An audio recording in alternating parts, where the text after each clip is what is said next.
Rio, 23 de janeiro de 1993. Depois de fazer o que ele próprio consideraria um dos piores shows de sua carreira, Kurt Cobain, líder do Nirvana, abandonou o palco engatinhando. Era um caminho sem volta de autodestruição. Kurt Cobain se suicidou em abril de 94 com a corrente sanguínea inundada de heroína.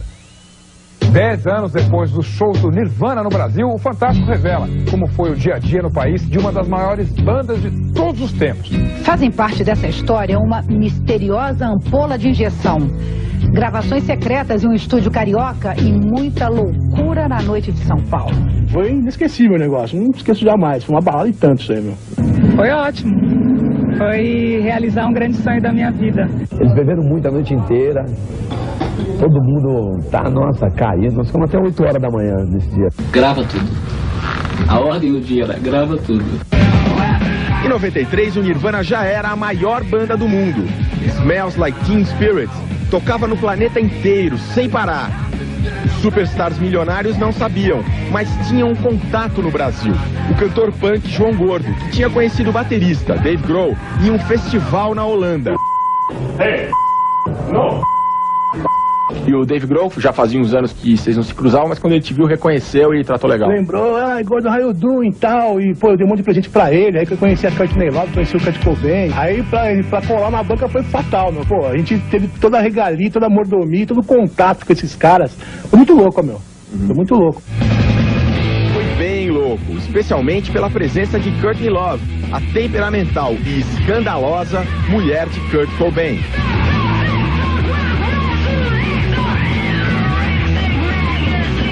Inclusive ela ficou com ciúme da minha ex-mina, assim, eu tive que explicar pra ela que não tinha nada a ver e tal, e ela ficou bem ciumada, queria pegar a mina de pau, meu.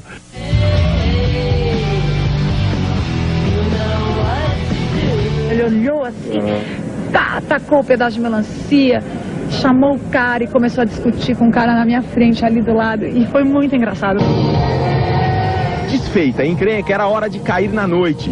Depois de um show estranhíssimo no Morumbi, Dave Grohl e o baixista Chris Novoselic foram dormir. Kurt Cobain e Courtney Love, não. Quem tava afim de enfiar o pé na jaca mesmo eram os dois lá, o casal, cara.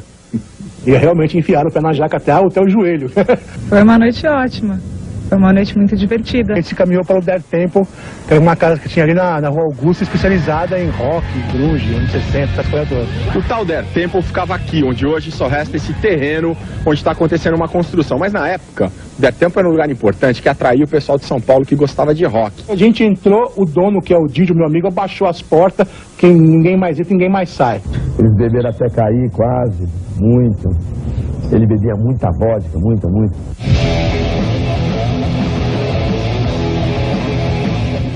O som era dos anos 60, de Beatles a surf music. Kurt era amável com todos.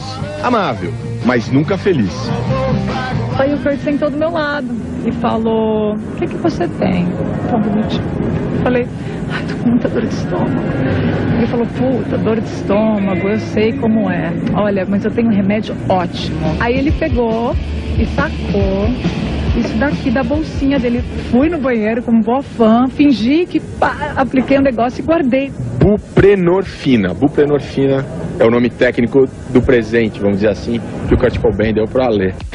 Presente de grego é um anestésico poderoso, parecido com a morfina, que pode causar dependência grave. Já era de manhã quando o Gordo, Alê, Kurt e Courtney decidiram passear. Todo mundo naquele estado, e quando nós estávamos ali na Amaral Gurgel, a Courtney Love viu um traveco, mano, um travesti, um negão, com um tubinho laranja, e tinha muito silicone, assim, o cara era quadrado, os peitão quadrado, uma bundona quadrada, e ela falou, para o carro, para o carro, ela parou, desceu, foi lá, ficou olhando e pegando no cara, pegando, aí ela pegou, sacou do bolso, assim, tipo uns $300, jogou na mão do cara. Aí nessa meu amigo, não faz isso não, quer ser muito dinheiro. Ela falou, pô, isso não interessa pra mim, já ganhei $150 mil hoje, 300 pra mim não é nada. É na mesma boca do lixo que encontramos o jornalista Marcelo Orozco, autor de um livro que analisa a personalidade de Kurt Cobain. Por que você acha que ele se sentiu atraído por um lugar como esse? Ele veio ver os travestis daqui. O próprio Kurt às vezes usava vestidos ali em shows. Era mais um negócio de chocar, quer dizer, de ir contra a convenção. Então, quer dizer, tudo que saía fora do certinho, fora do previsto, acabava atraindo o Kurt.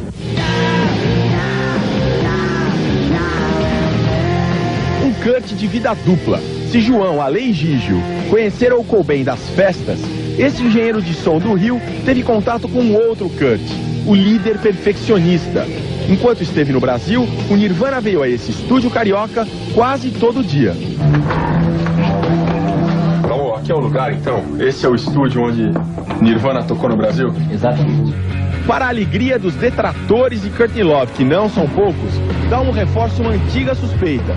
A de que o disco mais conhecido da banda dela, o Hole, foi na verdade composto e tocado pelo Nirvana. Tudo que eles estavam ensaiando, na verdade, acho que entre aspas aí, estava sendo gravado e tinha coisas que eles estavam gravando que na verdade o Nirvana tocava, mas era com certeza para a banda da Courtney Love. Tocar que é bom, ela não tocava? Você não lembra nenhuma vez nem? Não, em momento nenhum eu aqui tocava. E as fitas, onde estão? Eles simplesmente pediram para embrulhar tudo, né? Aí tudo foi colocado em caixas e saíram daqui com as caixas na mão e ninguém sabe para onde foi realmente. Dos três, quem ali tinha um papel de liderança? O que deu para você notar?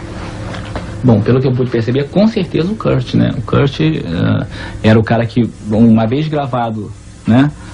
Estavam aqui, passavam a música, davam aquela ensaiada, o Kurt meio que acertava os detalhes.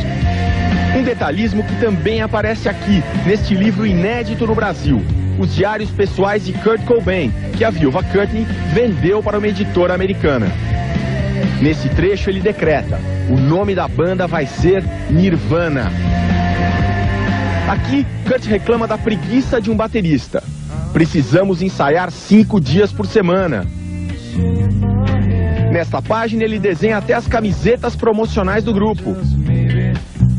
Um outro traço da personalidade de Kurt surge com clareza: a depressão.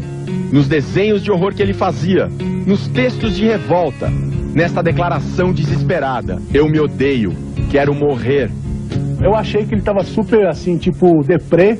Ele tinha um negócio escrito na camisa dele assim: I hate myself, I wanna die. Comentou várias vezes que odiava o estrelato, que não gostava. Tinha muita pista espalhada, assim, de um estado meio de negativista, de, às vezes, depressão, às vezes de niilismo, né, de uma negação. Era super esperado, ele era um cara muito depressivo. O corpo de Kurt Cobain foi encontrado no dia 8 de abril de 1994, com um tiro na cabeça. Ele tinha 27 anos.